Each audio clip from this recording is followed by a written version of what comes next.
दिग्विजयी भव श्रीमद्खण्ड श्रीविजयी भव श्रीविद्याधरी राधा सुरेखा श्रीराखीधर श्रीपादा जय विजयी भव दिग्विजयी भव श्रीमद्खण्ड श्रीविजयी भव जय विजयी भव दिग्विजयी।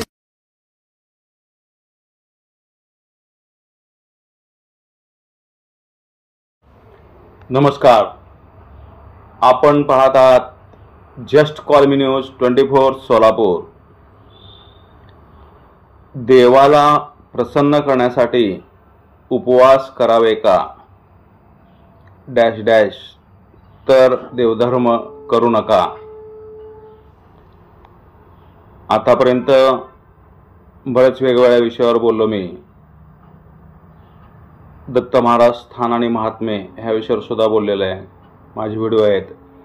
त्याचबरोबर कडगंची, अक्कलकोट, गाणगापूर, कुरोपूर याबद्दल सुद्धा मी माहिती त्या अगोदरच्या माझ्या व्हिडिओमध्ये आहे। आपण पाहतोय की 8-15 दिवस झाले सारखं नुसतं राजकीय वातावरण, आरोप प्रत्यारोप, मनाला शांती नाही, सगळ्याच्या धाकधूक काहीतरी चाललेलं आहे। म्हणलं आज गुरुवार आहे, थोडासा वेगळा विषय घ्यावा म्हणून हा विषय घेतला। देवाला प्रसन्न करण्यासाठी उपवास करावे का आणि डॅश डॅश तर देवधर्म करू नका। मंडळींनो, अवधूत चिंतन श्री गुरुदेव दत्त श्री स्वामी समर्थ महाराज की जय। प्रत्येक मनुष्य हा समस्याग्रस्त झालेला आहे। कोणाला काहीतरी काही समस्या आहेत आणि मानवी जन्म हा एकदाच येतो, सारखा मानवी जन्म येत नाही आहे। एखादा जर माणूस गेला तर विषय संपला। कारण का, सोनं, चांदी, नाणं हे वापरायचे असतात आणि माणसं सांभाळायचे असतात। आपण उलटं करतो, सोनं, चांदी, नाणं हे तिजोरीमध्ये ठेवतो आणि माणसं हे वापरतो। सांगायची गोष्ट म्हणजे माणसाच्या जीवनामध्ये प्रत्येकाचा जन्म हा वेगळा आहे आणि एवढ्या समस्या आहेत प्रत्येकाला। आजचं जर धावपळीच्या जीवनामध्ये आपण बघितलं, धावपळीच्या जीवनामध्ये माणसाला खूप समस्या आहेत। मग एवढ्या समस्या झाल्यात की धावपळीच्या जीवनामध्ये त्या समस्या कोणी करून घेतल्या? हे आपण स्वतः करून घेतल्या समस्या, आपण समस्या करून घेतल्या आहेत। मग त्यानंतर आपल्याला सुरू होतं की समस्या खूप आहेत, पण त्यावर सुद्धा एक सांगतो तुम्हाला, प्रत्येकाचा जन्म हा वेगळा आहे। मग माणसाच्या एवढ्या समस्या आहेत, मग त्या समस्या सोडवण्यासाठी प्रत्येकाला प्रश्न पडतो की आपण उपवास करावे का। इतर वेळी कधीही देवाला जाणारा न माणूस त्यावेळेस जातो।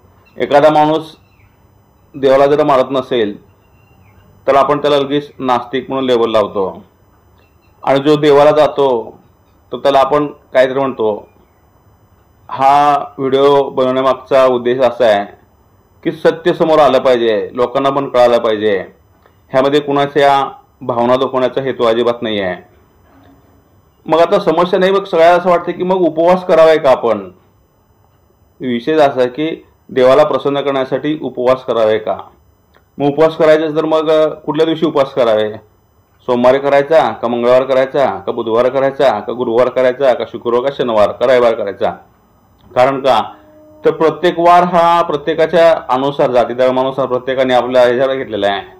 सोमवारी महादेवाचा वार असतो, मंगळवारी देवीचा वार असतो, बुधवारी पांडुरंगाचा वार असतो, गुरुवारी श्रीपाद श्रीवल्लभ दत्ताचा वार असतो, दत्त महाराजांचे पहिला अवतार श्रीपाद श्रीवल्लभ म्हणजे दत्त महाराजांचा वार असतो गुरुवारी, शुक्रवारी देवीचा वार असतो, शनिवारी मारुतीचा वार असतो, रविवारी खंडोबाचा वार असतो। म्हणजे आठवड्याचे सगळे दिवस वाराचेच असतात, देवाचेच असतात। मग काही लोक असे प्रश्न विचारतात, कुणाकडे तो प्रश्न बरं विचारतात की कुठला वार करावा। मग कोण सोमवार करा म्हणतं, मग उपवास कसा करायचा? एक दिवसच करायचा का 2 दिवस करायचा की आठवड्यातून 1 दिवस करायचा? मग अर्धा सकाळी करून उपवास करून संध्याकाळी जेवण करायचं, का संध्याकाळी काहीच खायचं नाही किंवा नुसतं हे करायचं, असे प्रत्येकाचे वेगळे आहेत, उपास करण्याचे प्रकार वेगळे आहेत. मानवी जन्म हा एकदाच येतो, त्याचं तुम्हाला थोडक्यात उदाहरण सांगतो. एक ऋषी असतात, ते ऋषी आपल्या शिष्यांना शिकवत असतात. शिकवत असताना त्यांना असंच एक दिवशी स्वप्न पडतं की त्यांचा पुढचा जो जन्म आहे तो वराहाचा जन्म आहे. मग ऋषींना वाईट वाटतं की माझा वराहाचा पुढचा जन्म आहे, हा नको आहे मला. मग ते आपल्या शिष्यांना आज्ञा करतात की माझा पुढचा जन्म असा असा आहे, तो जन्म बरोबर नाही आहे. त्या शिष्यांना आज्ञा करतात की माझा पुढचा जन्म झाल्यानंतर ना तुम्ही मला मारून टाका, बरोबर नाही तो जन्म. मग ते शिष्य म्हणतात, गुरुवर्य तुम्ही म्हणतात ठीक आहे, तुमच्या आज्ञेचं मी पालन करतो, परंतु आम्ही तुम्हाला ओळखायचं कसं? तर ते म्हणतात की मी मेल्यानंतर ना काही महिन्यांनी वगैरे माझा जेव्हा जन्म होईल त्यावेळेस गटार वगैरे असेल त्या ठिकाणी मी असणार आहे, गटार कचरा कुंडी वगैरे गटारे अशा ठिकाणी. मग ते म्हणतात, तुम्ही म्हणतात ठीक आहे, मग आम्ही तुम्हाला ओळखायचं कसं? तर ते म्हणतात माझ्या मस्तकावर पांढरा एक खूण असेल, पांढरा रंग असेल फक्त मस्तकावर माझ्या, बाकीचं सगळं अंग माझं दुसरं काळ्या रंगानं असेल, ते तुम्ही शोधा आणि मला तात्काळ मारून टाका, मला तो जन्म नको आहे, तो जन्म चांगला नाही माझा पुढचा जन्म. असं म्हणल्यानंतर ना शिष्य ऐकतात आणि शिष्याला ते आज्ञाच करतात. आणि कसं आहे, गुरुचा शब्द म्हणजे त्यावेळेस प्रमाण असायचा, गुरुने सांगितलं म्हणजे सांगितलं, विषय संपला. ते गुरु काही दिवसांनी त्यांचा देहांत होतो, ते मरतात. आणि एक 6-7 महिने झाल्यानंतर ना त्यांचे शिष्य असंच निघतात की आपल्याला आपल्या गुरूंनी आज्ञा केलेली आहे, काही झालं तरी सुद्धा त्या आज्ञेचं पालन व्हायला पाहिजे. आता पूर्वीचा काळ असा होता की काही झालं तरी आज्ञेचं पालन करत होते गुरुच्या, पण अलीकडचे गुरु आणि शिष्य कसे आहेत हे मी जास्त बोलू नये, हा विषय आता नाही आहे. तर ज्यावेळेस मग 6-7 महिने झाल्यानंतर जेव्हा सगळे शिष्य निघतात, हातामध्ये भाले वगैरे घेतात आणि ज्या ठिकाणी ते बघून ते काम पहिले करायचं असतं. मासच जात असताना ते हुडकतात, कचरा कुंडीवर जात असताना त्यांना बऱ्याच ठिकाणी वराहाचा ग्रुप दिसतो. त्यामध्ये एका ठिकाणी बऱ्याच वराह वगैरे असतात, कचरा कुंडीमध्ये वगैरे. असं वराह म्हणजे तुम्हाला कोणाला माहीत आहे का नाही, वराह म्हणजे डुक्कर. तर ते पाहतात की एक छोटंसं एक पिल्लू असतं वराहाचं, आणि त्या पिल्लाच्या ते बघतात, सगळीकडे शोध घेतात, त्या पिल्लाच्या मस्तकावर इथं पांढरी खूण असते. मग सगळ्यांना आनंद वाटतो, सगळेजण भाले काढतात. आपल्या ऋषीने आपल्याला आज्ञा दिलेली आहे, गुरूंनी ती पालन केलं पाहिजे म्हणून ते सगळेजण त्याला मारायला असे भाले काढतात. काढल्यानंतर लगेच तिथे येतो, नका नका मला मारू नका, मी माझ्या ह्या जन्मामध्येच खूप आनंदी आहे. त्यावेळेस मात्र ते सोडतात आणि निघून जातात. म्हणजे सांगायचं तात्पर्य असं की प्रत्येकाला ज्या त्या जीवनामध्ये प्रत्येकाचा आनंद हा वेगळा असतो, मग तो कुठलाही प्राणी असू दे, मनुष्य असू दे. मग काही जण उपास करतात. आम्ही पण लहानपणी आमचे आईवडील उपास वगैरे करायचे आणि खिचडी खूप आवडायची, ते शनिवार वगैरे करायचे. कधी कधी शनिवार येतो उपास होतो, आम्ही पण वाट बघायचो आणि त्यांच्यातली थोडीशी खिचडीसुद्धा आम्ही खात होतो. लहान होतो त्यावेळेस आम्ही थोडं, पण नंतर मग आम्हाला असं वाटायला की जर आपण जर पूर्ण उपास केला तर आपल्याला अख्खा दिवस खिचडीच खायला मिळते की, म्हणून मग आम्ही पण ठरवलं की आपण पण उपास करावा. पण नंतर जसं लक्षात यायला कळायला आम्हाला, त्यानंतर थोडंसं हे केलं. आता अलीकडे जर आपण पाहिलं, देवाला म्हणजे लोक उपास करतात, तर उपास करत असताना काही लोक निरंकार करतात, काही लोक आता एकादशी वगैरे करतात. मग एकादशी वगैरे करत असताना त्या दिवशी जर आपण पाहिलं, सकाळी दूध असतं, त्यानंतर वेफर्स असतात, त्यानंतर साबुदाण्याची खिचडी असते, भगर असते, केळी असतात, त्यानंतर खजूर असतात, बटाट्याचा चिवडा वेगळा, मक्याचा चिवडा वेगळा, त्यानंतर थालपीठ वेगळं, त्यानंतर साबुदाण्याचा चिवडा, केळी, वेफर्स, सफरचंद वेगळे असतात, त्यानंतर सीताफळं वेगळे असतात, बदाम काजू वगैरे असतात, त्यानंतर ना बटाट्याचा खीस वेगळा असतो, दिवसभर चालूच असतं. म्हणजे जसं पिठाची गिरणी असते तसं चालू असतं, दिवसभर चालूच असतं. उपास म्हणून नाही, उपास आहे म्हणून नाही. मग त्या आता तर अलीकडे नवीनच निघालंय की भरपूर इतके पदार्थ केले जातात, इतके पदार्थ केले जातात. वेगवेगळे त्यामधले आयटम असतात. बटाट्याचे वेपर्स वेगळे, बटाट्याचा खीस वेगळा, त्यानंतर मग त्या वेपर्समध्ये प्रकार वेगळे, त्यानंतर ना चपाती पोळी जी असते भाकरी ती बटाट्याची भाकरी वेगळी, पराठे वेगळे, असे प्रत्येकाचे वेगवेगळे प्रकार झाले. एवढं झालं दिवसभर एवढं खातो आपण, म्हणजे असं म्हणलं जातं. त्यामुळे फळ आले, द्राक्ष आले, त्यावर काजू बदाम खजूर, परत संध्याकाळी बटाट्याचा खीस असतो, परत संध्याकाळी अजून एक 2-3 ग्लास दूध असतं. म्हणजे असं म्हणलं जातं, एकादशी दुप्पट खाशी तरीही मी उपाशी. ह्याला काय उपास म्हणतात का? मला कुणाच्या इथं भावना दुखवायच्या नाही आहेत. आणि महत्त्वाची गोष्ट म्हणजे देवाला प्रसन्न करण्यासाठी लोक लाच देतात, नवस वगैरे बोलतात की मला मुलगा होऊ दे. मला सांगा, नवस बोलून जर मुलं झाले असते तर लोकांनी लग्न केलं नसतं. आणि हे नवसाचेच मुलं नवसाचा मुलगा आहे म्हणून त्याचं नाव राम ठेवलेलं असतं, परंतु ते रावण बरा, रावणाच्या पलीकडे पोरगं वागत असतं. सांगायची गोष्ट अशी की देव आहे, देवाला प्रसन्न करण्यासाठी नारळ, पेढे, हार, बोकड, कोंबडी अशा आमिष दाखवले जातात. ते एका कवीने म्हणलेलं आहे, लोक देवळामध्ये जातात, 4 आठवणे टाकतात आणि काहीतरी मागतात, आणि मागितलेलं नाही मिळालं म्हणजे सरळ देव नाही म्हणून सांगतात. एका कवीने म्हणलेलं आहे.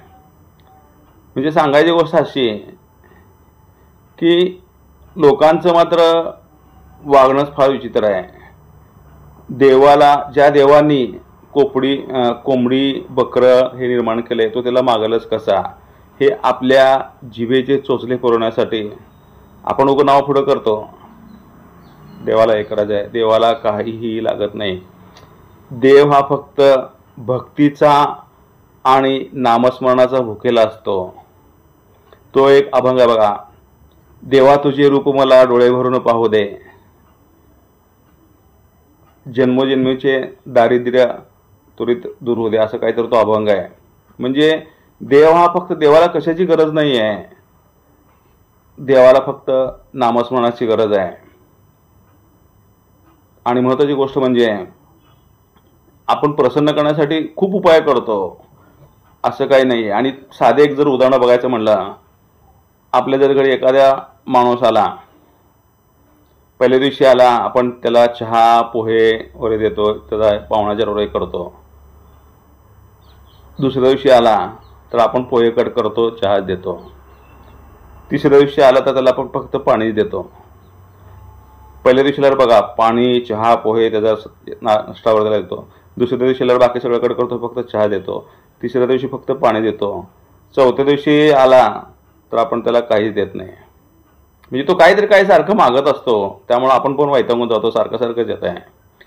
पण जो माणूस आपल्या घरी येतोय, काहीच मागत नाही, काही नाही, निस्वार्थपणे सेवा करतो, निस्वार्थपणे भक्ती करतो, आपण काय करतो मग, त्याच्याकडे आपलं लक्ष जास्त जातं. तो काहीच मागत नाही, कारण येतो, जातो, 5 मिनिट बसतो, निघून जातो.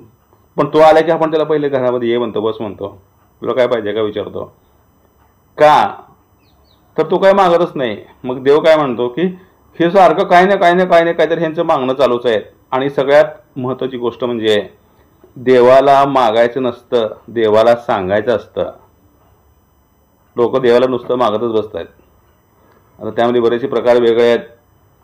आता दसऱ्याला नवरात्र वगैरे सुरू होतं, मला कुणाच्या भावना दुखवायच्या हेतू नाही आहेत, परंतु सत्याने वास्तवता आपण कळली पाहिजे.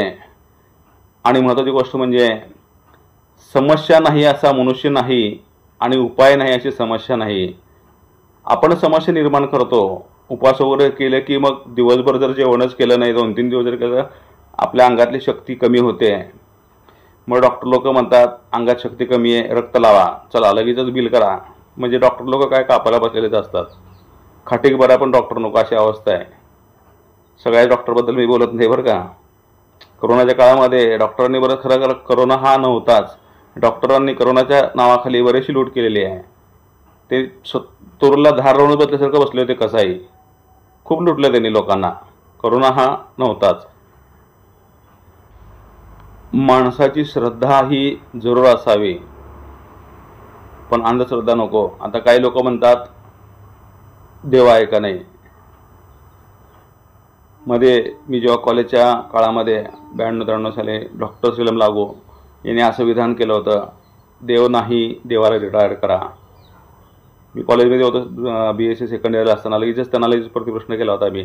संगमेश्वर कॉलेजच्या समोर एक सभागृह होतं, ते आता नाही तिथं. त्या सभागृहामध्ये तिथं मुलाखत त्यांची चालू होती. देव नाही, देवाला रिटायर करा. मी त्यांना प्रश्न विचारला होता, रिटायर कुणाला करायचं असतं. आपण म्हणतो ना एखादा कामगार रिटायर झाला, जो असतो तोच रिटायर होतो आणि त्याच्या आज्ञेशिवाय झाडाचं पान सुद्धा हलत नाही. म्हणजे देव आहे हे तुम्हाला मान्यच करावं लागेल. पण जे लोक देव नाही म्हणतात त्यांना लगे आपण नास्तिक म्हणून टाकतो. जे आहे म्हणतात त्यांनी तर कहरच केलाय. माझं म्हणणं असं आहे की इतका देखावा आहे, भरपूर देखावा चालू आहे. हा देखावा कुठंतरी थांबला पाहिजे आणि श्रद्धा ही देवावर फार पाहिजे. तुम्हाला सांगतो, त्याचं एक उदाहरण सांगतो मी तुम्हाला. एक ऋषी असतात, योगी पुरुष असतात आणि त्यांचे 3 शिष्य असतात. ते अगदी ठरवतात की आपण आपल्या शिष्यांची आपण परीक्षा घेऊया. म्हणजे श्रद्धा कशी असावी बघा, तुम्हाला सांगतो. ते 3 जण येतात. 3 जण शेतकरीच असतात. पहिला येतो आणि म्हणतो की सगळे 3 जण सांगतात की 6 महिने झाले आमच्या शेतामध्ये पीक वगैरे काही नाही आहे, गुरुजी काहीतरी तुम्ही करा. मग ते म्हणतात की तुम्हाला आम्ही 3घांना मी प्रत्येकाला एक मंत्र देतो, तो मंत्र तुम्ही म्हणा आणि तुमचं काम होऊन जाईल. ते म्हणतात ठीक आहे. पहिल्याला कानामध्ये मंत्र देतात, पहिला येतो. मग दुसऱ्याला पण कानामध्ये मंत्र देतात. मग तो किती वेळा म्हणायचा त्याला दुसऱ्याला काय वाटतं की पहिल्यापेक्षा मला भारी मंत्र दिला दुसऱ्याला. तिसऱ्याला पण मंत्र देतात. तिसऱ्याला काय म्हणतात, फक्त कांद्यावर बटाटे म्हणतात फक्त. मग असं 6 महिने चालू होतं. पहिला जो असतो तो मंत्र मला म्हणतो की मला भारी मंत्र दिला आहे, एकदा दोनदा म्हटलं तरी बाद झालं, काय होतं काम वाचून जात आहे. दुसरा म्हणतो त्याच्यापेक्षा मला भारी मंत्र दिला आहे, एकदा म्हटलं तरी माझं काम होतं, बाद झालं. तिसरा जे असतो त्याची एवढी श्रद्धा असते, तो काय म्हणतो, काय सांगितलंय मला अजिबात माहीत नाही, फक्त कांद्यावर बटाटे तो सारखं दिवसभर तीच म्हणत असतो. कांद्यावर बटाटे म्हणत असतो. आता मला सांगा, कांद्यावर बटाटे हा काय मंत्र आहे का? पण श्रद्धा माझ्या गुरुने सांगितलेलं आहे. ही श्रद्धा फार महत्त्वाची आहे. तो तेच म्हणत बसतो. 6 महिने पूर्ण होतात. 6 महिन्यानंतर 3 परत येतात. मग ते गुरुवर म्हणतात बसा, काय झालं? मग पहिला तो, काय महाराज तुम्ही सांगितलेला मंत्र मी म्हटला पण काय पीकच आलेलं नाही आहे. ते म्हणतात तू मंत्र म्हणला का? हां, तुम्ही सांगितल्याप्रमाणे मी एकदाच म्हणत होतो, फक्त एकदा दोनदाच म्हणत, जास्त नाही. दुसरा म्हणतो मी 2दाच म्हणत होतो, माझा त्याच्यापेक्षा मंत्र माझा भारी होता. तिसरा विचारतात, 2 जण म्हणतात की माझ्या शेतामध्ये काही पीक पाणी वगैरे आलेलं नाही आहे अजिबात, कारण तुम्ही भारी मंत्र दिला होता. तिसरा विचारतो तुझं काय रे? तो म्हणतो गुरुवर्य माझ्या शेतामध्ये भरपूर पीक आलेलं आहे. ते म्हणजे कसं काय? आम्हाला काय माहिती, तुम्ही मला सांगितलं कांद्यावर बटाटे म्हणा, मी तेच दिवसभर मी काय दुसरं बघतच नव्हतो. काम करताना पण कांद्यावर बटाटे म्हणायचं, पाणी देताना पण कांद्यावर बटाटे म्हणायचं, जेवताना झोपताना उठताना कांद्यावर बटाटेच म्हणत होतो मी. त्यामुळं माझ्या शेतामध्ये भरपूर पीक आलं. मग ती गुरुवर्य सांगतात 3घाला, बघा ही श्रद्धा महत्त्वाची आहे, माझ्या गुरुनी सांगितलेलं आहे. म्हणजे सांगायची ह्यातलं तात्पर्य असं की श्रद्धा ही दृढ असली पाहिजे. तुमची श्रद्धा अशी दृढ असली पाहिजे की तुम्ही जर प्रार्थना केली तर देवाने तुमची प्रार्थना लगेचच ऐकली पाहिजे. एवढी श्रद्धा पाहिजे तुमची, आणि निस्वार्थपणे सेवा केली पाहिजे. तुम्ही सारखं काय ना काय मागतायच, त्यामुळे देव पण वैतागून जातो. आणि महत्त्वाची गोष्ट म्हणजे देवाने तर किती जण कडे बघायचं, ज्या देवाने एवढी मोठी पृथ्वी निर्माण केली, एवढी मोठी सगळं निर्माण केलं, त्यांनी किती लोकांकडे बघायचं हा सगळ्यात महत्त्वाचा प्रश्न आहे. आपण गर्दीच्या वेळेमध्ये जातो. महत्त्वाची गोष्ट म्हणजे लोकांना गर्दीच्या वेळेस जाण्यातच फार आनंद असतो. पंढरपूरचं जर उदाहरण सांगायचं म्हणलं, युगे 28 विठेवर उभा, म्हणजे 28 युग उभा आहे विठेवर पांडुरंग, परंतु आपण त्या दिवशी जाऊन फार गर्दी करतो आणि त्या गर्दीमध्ये 2 मिनिटंसुद्धा दर्शन होत नाही. आपण आता बघतो पाहुण्याकडे लग्नामध्ये वगैरे जातो, आपल्या पाहुण्याचं बघितलं असेल, पाहुण्याचं कुणाचं लग्न वगैरे असेल काय असेल, काय पाहुण्यावर खूप असं बोलणं होत नाही. पटकन जातो, नमस्कार करतो, अक्षर टाकतो, पहिले जेवण करतो, जाताना निघालो म्हणतो निघतो. बोलणं होतं का? अजिबात बोलणं होत नाही. तसंच देवाचं आहे. डोकंसुद्धा टेकवलं जात नाही, पटापटापटा ते ढकलले जातात. आणि अलीकडची गोष्ट अशी आहे की अलीकडं मंदिरातील पुजारी स्वतःला देव समजू लागलेत. अक्कलकोटचं उदाहरण असू दे, पंढरपूर असू दे, गाणगापूर असू दे, सगळीकडं दर्शन होत नाही. जसं पिठापूरला दर्शन होतं श्रीपाद श्रीवल्लभांचं, तसं दर्शन अक्कलकोटलाही होत नाही, गाणगापूरला पण होत नाही, पंढरपूरला पण होत नाही. 2 मिनिटं टेकूसुद्धा देत नाही, लगेच ढकलतात. आणि महत्त्वाची गोष्ट म्हणजे देवाला लाच दिली जाते. 1000-500 रुपये दिले की मागच्या मधल्या पायीतनं अलीकडे काही लोक असे असतात, 500 रुपये त्या 500-1000 रुपये त्या पुजाऱ्याला द्यायचे आणि लगेच डायरेक्ट देवाकडं. अशानं देव प्रसन्न होत नसतो. महत्त्वाची गोष्ट म्हणजे शॉर्टकट जे म्हणतात, माणूसवाला सांगतात आम्ही 1000 रुपये दिले आणि आमचं पहिलं दर्शन झालं. काही उपयोग नाही आहे, त्याला काही किंमत नाही आहे. दर्शन कसं व्हायला पाहिजे? मनसोक्तपणे देवापाशी उभारलं पाहिजे, मनसोक्तपणे दर्शन व्हायला पाहिजे. आणि महत्त्वाची गोष्ट म्हणजे दर्शन घेताना आपण डोळे असं बंद करतो. डोळे हे उघडे ठेवून दर्शन घ्यायचं असतं. देवाला पाहिलं तर पाहिजे एकमेकाने. आपण डोळे बंद करतो, डोळे बंद करून दर्शन घेतो. काय कळतं आपल्याला? डोळे हे उघडे ठेवून दर्शन घ्यायचं असतं. देवाच्या डोळ्यात डोळे घालून दर्शन घ्यायचं असतं. त्यावेळेस कुठं ओळख होते. आता तुम्ही कुठेतरी पाहुण्याकडे गेलात, डोळे बंद करून जर पाहुण्याच्या कार्यक्रमात गेला तर कोणाचा धडक चाल तुम्ही, अपघात होईल. म्हणजे सांगायची गोष्ट अशी की दर्शनसुद्धा घेताना दर्शन कसं घ्यावं हे सुद्धा आपल्याला कळायला पाहिजे. आणि लोक अनुकरण करण्यामध्ये फार मग्न असतात. एकदा काय असतं तुम्हाला सांगतो, एका मंदिरामध्ये प्रचंड अशी गर्दी असते, खूप गर्दी असते, खूप मोठी लाईन लागलेली असते. सगळे लोक हार वगैरे घेऊन थांबलेले असतात. त्यांची पण श्रद्धा आहे. प्रत्येकाची श्रद्धा ही वेगवेगळी अशी तुम्हाला मगाशीच म्हणलं मी. कोणाची भावना दुखवण्याचा माझा अधिकार नाही आहे, म्हणजे सत्य ते सांगितलं पाहिजे. काय होतं, खूप गर्दी असते. एक पोरगं काय करतं, शौच करतं तिथं. मग मागचा माणूस काय करतो की कुणाचा त्याच्यावर पाय पडेल म्हणून ते हार त्याच्यावर टाकतो. बाकीचे लोक काय करतात, सगळे लोक ते देव राहायला बाजूला, सगळे लोक त्याच्यावरच हार टाकत बसतात. म्हणजे काय आहे हे सुद्धा त्यांना माहीत नसतं, सगळे हार तिथे टाकत बसतात. म्हणजे सांगायची गोष्ट म्हणजे लोक अनुकरण करण्यामध्ये फार मग्न आहेत. गुरुचरित्रामध्ये एक ओवी आहे, त्या ओवीचा अर्थ तुम्हाला सांगतो मी. जयाच्या घरी गायन गाती, त्याच्यावर माझी अतिप्रीती. व्याधी न होय त्याच्या घरी, दुःख दरिद्र जाय त्वरित दुरी. पुत्र पोत्रादी त्या घरी शतायुषी नांदतील. म्हणजे गुरुचरित्रामधली ही ओळ आहे. जयाच्या घरी गायन गाते, म्हणजे जे लोक माझं नामस्मरण करतात त्याच्यावर माझं खूप प्रेम आहे.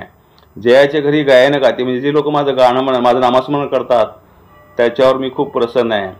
जयाच्या घरी गायन गाती, त्याच्यावर माझी अतिप्रीती. व्याधी न होय त्याच्या घरी, दुःख दरिद्र जाय त्वरित दुरी. म्हणजे जो माझं नामस्मरण करतो त्याच्या घरी कुठलीच व्याधी व्हायला नाही पाहिजे, दुःख दरिद्र त्वरित निघून जायला पाहिजे. आणि त्याच्या घरामध्ये पुत्र असतील जे सगळे काही नातेवाईक, शतायुषी नांदलं पाहिजे. म्हणजे त्यांच्या घरामध्ये सुख शांती समाधान असं लाभलं पाहिजे. म्हणजे देव हा भक्तीचा भुकेला आहे, देव हा नामस्मरणाचा भुकेला आहे. हे लोकांना कळत नाही. गुरुचरित्रामधलीच ओळ आहे. हे माझ्या तोंडचं वाक्य मी अजिबात सांगत नाही आहे. जे लोक गुरुचरित्र वगैरे वाचतात त्यांना माहीत असेल कदाचित. तर सांगायची गोष्ट असं की देवाला नामस्मरण आवडतं. सारखं नाव घेणारे लोक देवाला आवडतात. नामस्मरणामध्ये खूप मोठी शक्ती आहे. एकदा जर श्री गुरुदेव म्हणलं की काय होतं, मागच्या माझ्या व्हिडिओमध्ये आहे, फक्त एकदाच अवधूत चिंतन श्री गुरुदेव दत्त असं एकदा जरी म्हटलं तरी काय होतं हे माझ्या मागच्या व्हिडिओमध्ये आहे. तुम्ही मागच्या माझ्या व्हिडिओला सबस्क्राईब करा, जस्ट कॉल मी न्यूज 24 यूट्यूबला जाऊन त्या व्हिडिओमध्ये ते आहे. तर तुम्हाला सांगायची गोष्ट अशी की देवाचं पण तसंच आहे की आपण काय करतोय, फक्त नुसता देखावा करतोय, देवाच्या नावाखाली देखावा करतो आणि हे जे चाललेलं आहे हे फार चुकीचं आहे. तुम्हाला सांगायची गोष्ट म्हणजे आपण देवाने आपल्याला 100 वर्ष जगण्यासाठी पाठवलेलं आहे. आता उपवास म्हणजे याचा अर्थ काय? अक्कलकोट, पंढरपूर, गाणगापूर हे झाले मुख्य देवस्थान आणि त्याचा वास म्हणजे आपल्या घरातील देव, त्याला उपवास म्हणतात. उप म्हणजे दुसरा, वास म्हणजे ठिकाण. म्हणजे जे मुख्य देव आहेत अक्कलकोट, गाणगापूर, पंढरपूर हे मुख्य देव आहेत, ते झाले मुख्य देव आणि त्यांचं वास उप म्हणजे दुसरा म्हणजे आपल्या घरातील देव. पण ते आपण सोडतो आणि आपण एवढी गर्दी करतो. आपण एकादशीला वगैरे बघतो त्या गावची. आता आपल्या घरामध्ये साधी गोष्ट आहे, घरामध्ये 5 लोक राहायची व्यवस्था आहे. फक्त जर घरामध्ये जर 100 लोक जर आणले तर राहिले तर राहतील का तिथं? त्यांच्या सगळ्याचं नियोजन व्यवस्था सगळं. तसंच पंढरपूरला पण होतं. आणि तुमच्या माहिती सांगतो, लोक कुणीतरी काहीतरी सांगतात आणि कुणाचं तर काहीतरी ऐकतात. 15 ते 20 वर्षापूर्वीची घटना असेल, तुम्हाला सांगतो. पंढरपूरमध्ये घडलेली घटना आहे. अशी पालखी चाललेली असते, समोर घोडा असतो, मागं हत्ती असतो, बरेचशी लोक असतात आणि कुणीतरी कुणाला तर सांगितलं असतं की घोड्याचा केस उपटला म्हणजे चांगला असतं म्हणे. तर एका मुलाने काय केलं, एका व्यक्तीने असंच त्या घोड्याचा केस उपटला. साधी गोष्ट आहे, आपले जर केस कोणी उपटले तर आपल्याला त्रास होत आहे. त्या घोड्याचा केस उपटल्यावर घोड्याने काय केलं, लात मारली हत्तीला. लात मारल्यानंतर हत्ती पिसाळा. हत्तीने घोड्याला फिरून आपटून खलास तर केलंच. पळापळी झाली, बरीचशी चेंगराचेंगरी झाली, बरेचसे लोक सुद्धा मेलेले आहेत. पंढरपुरामध्ये 20 वर्षापूर्वी ही घटना घडलेली आहे. पाहिजे जे जुने लोक असतील त्यांना विचारा तुम्ही. म्हणजे सांगायची गोष्ट म्हणजे तो पण एक प्राणीच आहे, आपण विचार केला पाहिजे. आणि गर्दीच्या ठिकाणी जाऊन गोंधळ घालण्यात काय अर्थ नाही. मध्ये आता जावा की दर्शनाला, गर्दीला मध्ये जावा, देवाची भेट होती, बोलणं होतं. मी गर्दीच्या ठिकाणी कुठल्याही देवाला जात नाही. सगळ्यात महत्त्वाची गोष्ट म्हणजे घरामध्येच सकाळी उठल्या मात्र दत्त महाराज समोर, स्वामींच्या फोटोसमोर नमस्कार करतो फक्त मी, बाकी काही करत नाही. आणि म्हणतो मी आजपर्यंत कुणाचं वाईट केलेलं नाही आहे, कुणाचं मी कधी वाईट करणार नाही. माझ्याशी कुणी वाईट जरी वागलं तरी सुद्धा मी त्याच्याशी कधीच वाईट वागणार नाही, मी सरळच वागणार अशी मी प्रार्थना करतो. बस, बाकी मी काही करत नाही. म्हणजे सांगायची गोष्ट म्हणजे आपण जे करतोय ते फार चुकीचं करतोय. ही पंढरपूरची घडलेली घटना आहे, मी खोटं बोलत नाही आहे. 20 वर्षापूर्वीची घटना असेल अशीच. तसंच माझं म्हणणं असं आहे की देवाला तुम्ही जेव्हा भेटायला जाता, तुम्ही जर मनापासून जर नामस्मरण केलं, तुमच्या अंगात जर ताकद असेल आणि तुमची जर मनापासून भक्ती असेल, श्रद्धा असेल, तर तुम्ही नामस्मरण केलं तर एका झटक्यामध्ये देव तुमच्या समोर असतो. तेवढी तुमच्या नामस्मरणामध्ये ताकद पाहिजे. महत्त्वाची गोष्ट म्हणजे तुम्ही अंड, बकरी, मटण खायचं, तुमच्या माहिती सांगतो. शुद्ध शाकाहार आणि मांसाहार पचायला 72 तास लागतात. जसं सापाने जर एकाला बेडकाला जर गिळलं, सापाने जर बेडकाला गिळलं तर साप कसा सुस्त होतो, तसं ते मांसाचं होतं. 72 तास लागतात पचायला. ते पुढे त्रास होतात. तो विषय वेगळा, पण तुम्हाला मी माहितीसाठी म्हणून मी सांगितलं. तर तुमच्या माहितीसाठी एक गोष्ट सांगतो मी. डॉक्टर नीतू मांडके, मुंबईचे हार्ट सर्जन, ते आता नाही आहेत, मुंबईचे सुपर स्पेशलिस्ट. म्हणजे त्यांनी हिंदुहृदय सम्राट आदरणीय स्वर्गीय बाळासाहेब ठाकरे यांच्या हृदयाचं ऑपरेशन केलं होतं त्यांनी. ते डॉक्टर नीतू मांडके. ही बातमी पण पेपरला कदाचित आली पण होती. ते देवाला वगैरे काय मानत नसतात, अजिबात मानत वगैरे नसतात, त्यांचं काम असतं. मग एके दिवशी काय होतं, ते मुंबईवरून कुठं तर त्यांना कार्यक्रमाला वगैरे असं काहीतरी जायचं असतं. मग ते त्या माणसाला घेतात आणि निघतात. पण त्यावेळेस असंच पावसाचं वातावरण वगैरे होतं, म्हणजे जातात पावसाचं वातावरण वगैरे असल्यामुळं जीपनं जायचं ठरवतात आणि एका ठिकाणी अडकतात, एका गावामध्ये असंच खेड्यामध्ये अडकतात. मग अडकल्यानंतर संध्याकाळची वेळ होत होती, 6-6:30 होत होता, अंधार पडायला लागतो. ते म्हणतात मला जरा थोडंसं पाणी प्यायचं आहे, चहा प्यायचा आहे. कोणाची तर दाराला कडी उघड आणि त्यांना जरा विनंती कर. आणि महत्त्वाची गोष्ट म्हणजे खेडेगावची लोक जे असे आहेत, कोण असू दे नसू दे, पहिले आले की तांब्यावरून पाणी देतात. आपल्याकडं पाणी हवं आहे का, चहा हवा आहे का असं विचारतात. सांगायची गोष्ट म्हणजे, आणि त्यातल्यात पुण्यामध्ये तर जास्त प्रकार आहे. चहा हवा आहे का, पाणी हवं आहे का, तुम्ही मग किती दिवस राहणार आहात, असा विषय असतो. पण खेडेगावामध्ये तसं नसतं. एखादा माणूस आला की पाहुणा आला म्हणून त्याला पहिले पाणी दिलं जातं. तो नोकर जे असतो, ड्रायव्हर, तो एका घरामध्ये जातो आणि कडी वाजवतो आणि तो म्हणतो असं असं आम्ही चाललो होतो आणि असं असं अडचण आली, आभाळ वगैरे आलेलं आहे, तर आम्हाला पाणी आणि थोडंसं चहा मिळेल का. मग ती बाई म्हणते ठीक आहे, तुम्ही आलात पाणी. त्यांना म्हणते तुम्ही बसा बाहेरच्या वसुलीवर बसा खोलीमध्ये, मी आतमध्ये हे करते, चहा वगैरे देते, पाणी देते. आणि मग ती म्हणते मग असं संध्याकाळ जरा होती, ती उदबत्ती वगैरे लावते आणि तिचं जे बाळ असतं, तिच्या बाळाला असं दोरीनं हे करत असते, पाण्यानं हे करत असते आणि नामस्मरण करत असते. मग ते डॉक्टर नीतू मांडके म्हणतात की तू काय नामस्मरण करते देवाला, असं काय देव आहे का काय. तर ती म्हणते की देवाला मी एवढीच प्रार्थना करत होते, दत्त महाराजांना, की माझा मुलगा आजारी आहे, हृदयाचं त्याचं अडचण आहे, आणि जे कोण डॉक्टर नीतू मांडके असतील त्यांनी माझ्या घरी यावं, माझी परिस्थिती नाही आहे आणि माझ्या मुलाला घेऊन जाऊन ऑपरेशन करावं, अशी मी देवाला प्रार्थना करत होती म्हणते. डॉक्टर नीतू मांडकेंना धक्काच बसतो. म्हणजे त्या बाईच्या श्रद्धेमध्ये किती ताकद आहे बघा.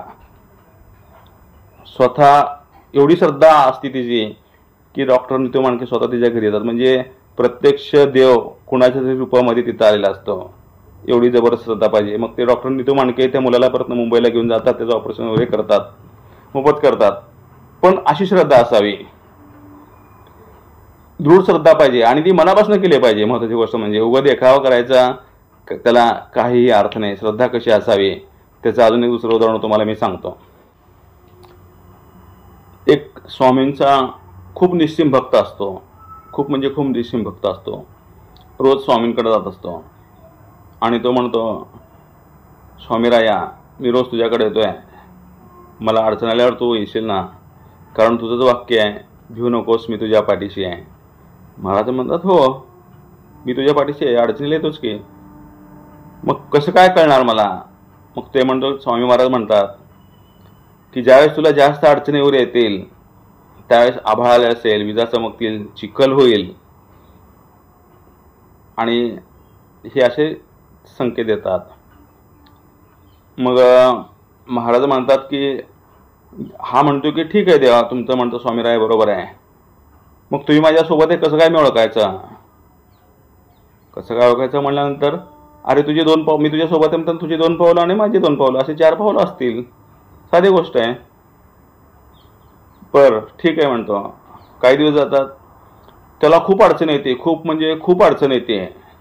विजा वगैरे चमका लागतात, विजा कोसळायला लागतात, चिखल होतो, चालून चालून हा दमतो, दमलेला असतो, चालत चालत जातो, विजा वगैरे चमकतात, हे करतात, आणि पाहतो तर त्याला 2च पाय दिसतात. दमलेला असतो, थकलेला, 2च पाय दिसतात. परत ना दुसऱ्या दिवशी रागारागानं येतो, तुम्ही तर मला म्हणला होता मी तुझ्या सोबत आहे, 4 पाय दिसतील, 2च पाय दिसले, अहो तुम्ही देव आहे का दगड आहेत, मला काहीतरी खोटं सांगताय उगा. स्वामी म्हणतात, अरे बाळा तुझं म्हणणं बरोबर आहे, त्या दिवशी मी तुझ्या सोबतच होतो, तू खूप दमला होता, थकला होता, म्हणून मी तुला माझ्या खांद्यावर घेतलं होतं, म्हणून 2च पाय दिसले. ते पाय 2 पाय तुझे नव्हते, 2 पाय माझे होते, म्हणून तुला 2च पाय दिसले. म्हणजे अशी श्रद्धा असावी. आजचा विषय जो आहे ह्यामध्ये कोणाच्या भावना दुखवण्याचा हेतू नाही आहे.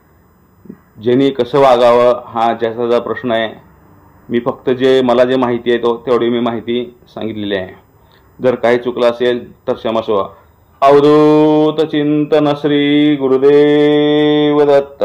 श्री स्वामी समर्थ.